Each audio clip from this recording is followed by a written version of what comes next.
মঙ্গলবার রাত 1:45টার দিকে হাজী মোহাম্মদ মহসিন হলের 462 নম্বর রুমে হঠাৎ ধস্তাধস্তি ও চিৎকার শুনে রুম ছেড়ে বেরিয়ে আসেন হলের শিক্ষার্থীরা। ওই রুমের লাইট অন অফ করা নিয়ে 2018-19 সেশনের রাষ্ট্রবিজ্ঞান বিভাগের শিক্ষার্থী রবিউল হক এবং 2013-14 সেশনের শিক্ষার্থী ও ডাকসু ভিপি প্রার্থী জালাল আহমেদের মধ্যে কথা কাটাকাটি হয়। এক পর্যায়ে ভাঙা টিউবলাইট দিয়ে রবিউলের বুকে আঘাত করে জালাল। এতে রবিউলের বুকের একপাশে বেশ খানিকটা কেটে যায়। আহত রবিউলকে উদ্ধার করে ঢাকা মেডিকেল কলেজ হাসপাতালে নিয়ে যায় শিক্ষার্থীরা। তবে নিজেকে রুমে অবরুদ্ধ করে রাখেন জালাল। সকালে লাইব্রেরি যেতে হবে, তো হচ্ছে যে আপনি শব্দ কম করেন।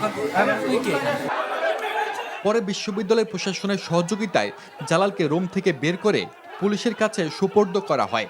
জালালের বিরুদ্ধে ব্যবস্থা নেওয়ার আশ্বাস দিয়ে প্রক্টর জানান, এই ঘটনা ডাকসু নির্বাচনে কোনো প্রভাব পড়বে না। আমরা প্রশাসন এটাকে কিভাবে উপাচার্য মহোদয় নির্দেশ দিবেন এটা আমরা রিজলভ করার জন্য সেটা সময় মতো বোঝা যাবে। এটা ডাকসু কেন্দ্রিক কোনো ঘটনা বলে আমার মনে হয় না।